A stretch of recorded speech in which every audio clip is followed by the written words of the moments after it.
This morning, as part of our annual Pride emphasis, we're going to be hearing from three of our church family, three different testimonies. They'll share a little bit about their story and what the church means to them, perhaps. So our first one's going to be Corn, and she's going to come and share with us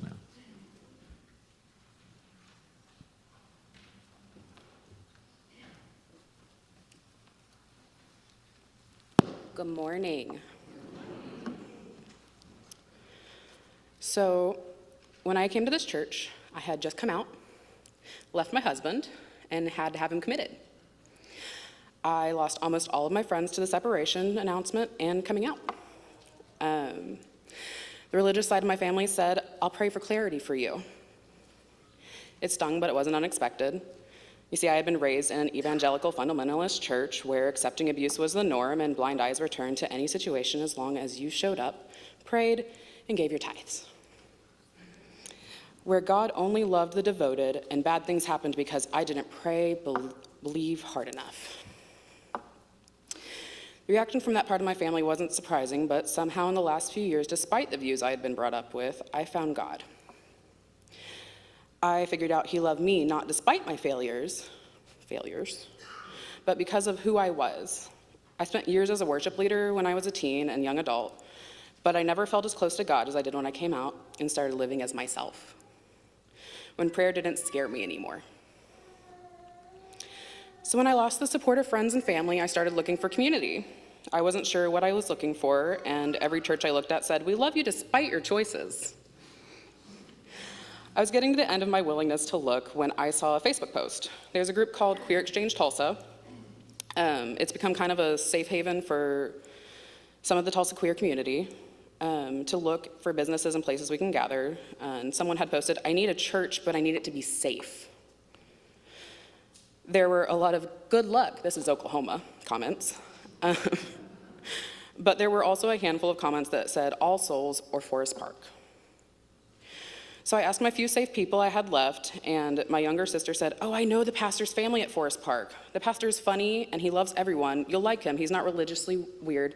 It's real." So I showed up to the next Sunday, which happened to be Youth Sunday. You can tell so much about a church by its youth and what they say. The kids are unfiltered. The main thing I heard that day was that they love being a part of a church that loves everyone.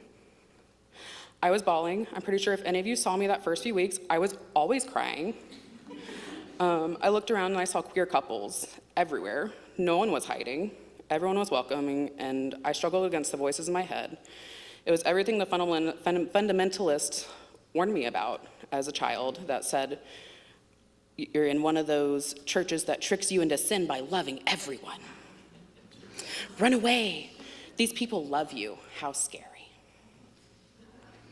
Obviously, those voices were wrong, and the deconstruction from my childhood continues.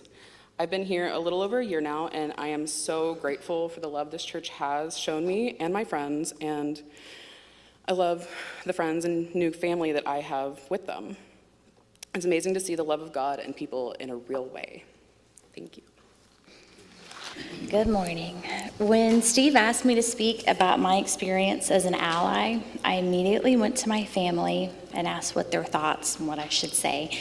And Philip told me it was a really weird thing to talk about because it's just the way that it should be. Everyone should be supporting and loving towards the LGBTQ plus community.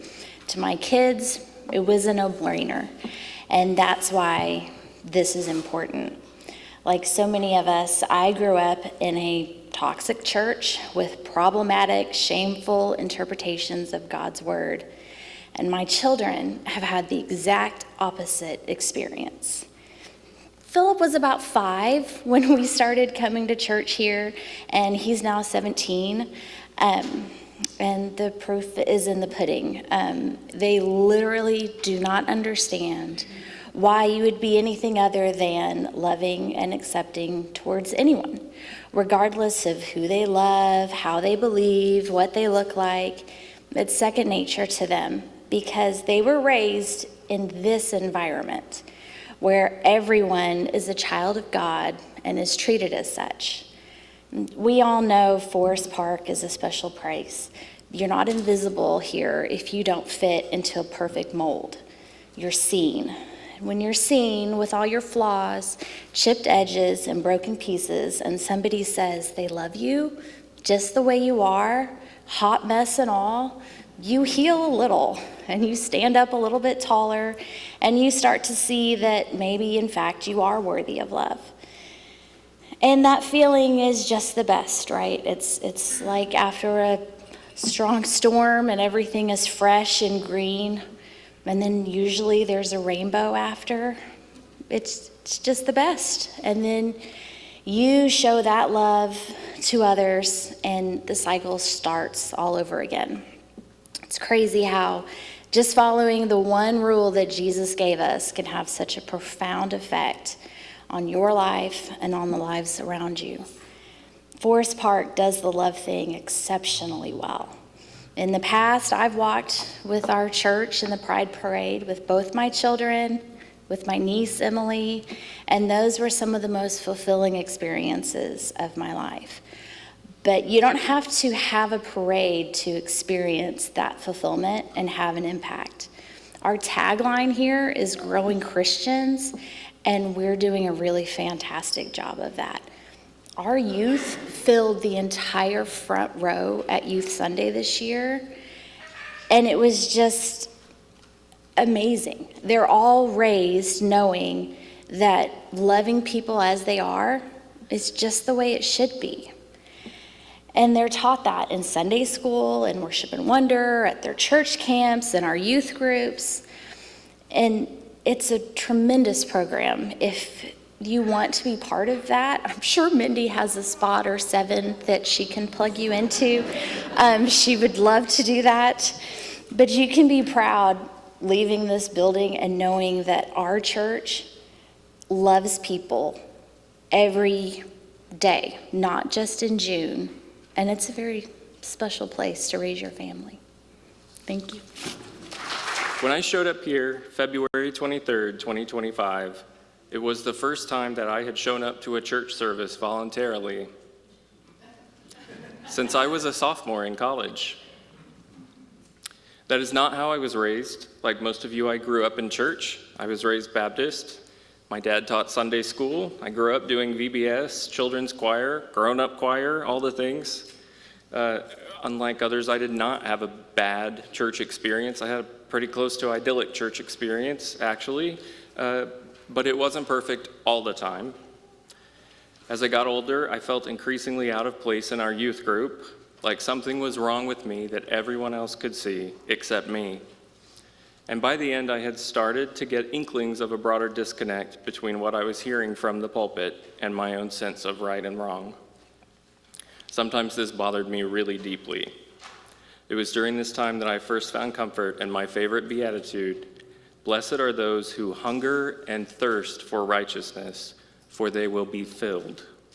Not those who have served in ministry the longest, or those at the church most often, but those who genuinely search. When I left home for college, I was stunned and relieved to learn that the Baptist pastor assigned to campus 1,500 miles from Oklahoma was a young, sincere, extravagantly kind man named Curtis from Fairfax, Oklahoma. He was there pastoring a local church, and a Southern Baptist church in a Massachusetts suburb has a very different vibe than in rural Oklahoma. There's a lot more love your neighbor and a lot less on the moral dangers of country music. I loved it. It was a tiny group, maybe 20 people most Sundays, so I knew everyone. It was kind of like the 9 o'clock service here that I also loved. By sophomore year, we were writing up a new charter, and my name was going to be on it as a founding member. I felt closer to God and more a part of a faith community than I ever had before. And then there was a little snag.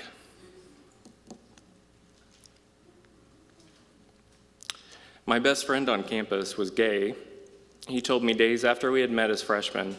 I remember having been much less worried about the gay part than about how much sleep he had lost worrying that I would judge him. By sophomore year, we had become very close, very close. If you hadn't known better, you might have thought we were a couple. I was thrilled with this arrangement, but he was understandably not. Eventually, things came to a head, and I was forced to finally deal with the fact that "I'm not gay, I just like boys" is not actually a thing. The first person I told was Curtis. It was uncomfortable to say it out loud, but Curtis was the one person I could tell he was safe. In the ensuing months, as my world fell apart, Curtis was always there. I remained welcome and expected at church. I was never treated any differently. It turns out that good little Sunday school boys who turn out to be gay can inflict more than enough pain on themselves with or without help. Curtis was safe, but real acceptance from Southern Baptists in 2003 was not in the cards. And this is the part I think so many well-meaning Christians genuinely misunderstand. When you succeed in persuading a gay person that God doesn't make gay people, that being gay is an abomination, that one simply cannot be both gay and Christian, you don't make the gay person straight. You just make them wonder what else about their faith has been a lie. Basically, my whole worldview shattered in a matter of months. I went from being a good student to struggling to pass. I went to therapy, got on antidepressants, but I wasn't getting any better. Eventually, I had to take a break. I spent most of the next 2 years here in Tulsa, and most of the next 20 years building a new worldview. Along the way, "I'm not gay, I just like boys" morphed into "I don't really believe in God, but we do talk sometimes." More and more frequently, I felt what I would describe as nudges, the spiritual equivalent of, "Hey there, just checking in, are we still not talking?" Occasionally, if I was really desperate, I would bite, but then the moment would pass and I would rationalize the whole thing away, until finally I couldn't anymore. The bad guys were winning, and the good guys were dying or going dark. So many major threads in my own life had come to abrupt ends, and so many more seemed to be headed that way. This time I didn't need a nudge, so we talked. And in some way that I genuinely cannot explain,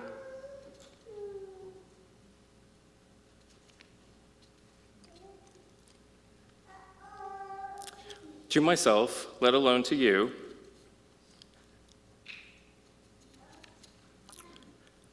what I was told was to come here.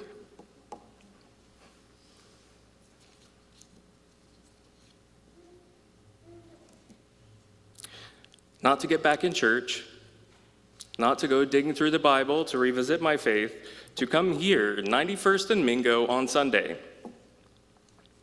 And so I showed up at the front door about 5 to 9 on February 23rd, 2025, having absolutely no idea why.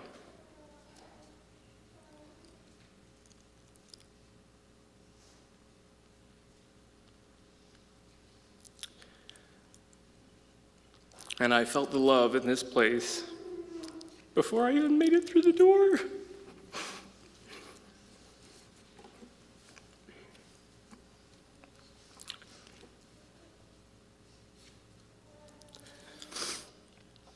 For the first few months that I came here, I kept a journal, which I dug up and read through this week.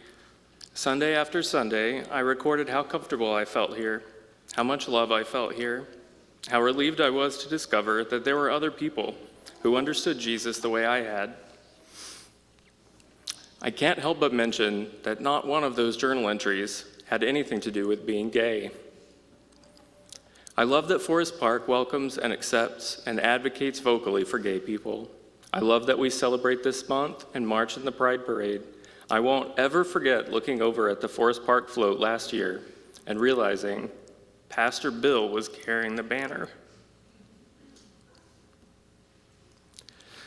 There aren't enough words to express to you how that felt. But that isn't why I love Forest Park. I love Forest Park because of how earnestly every single person that I've met here works to live up to Jesus' commandment to love your neighbor as yourself, straight and gay and trans and queer, disciples and Baptists and followers of the flying spaghetti monster, people who agree with us, and people who abhor us, and the ones who think Pastor Bill is a crockpot pastor.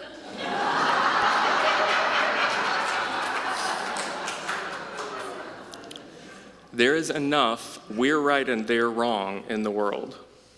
I love that the assumption here is that just maybe we aren't the only people in the world who are hungering and thirsting for righteousness. And I love all of you for making this place a truly safe place for all of them. Thank you.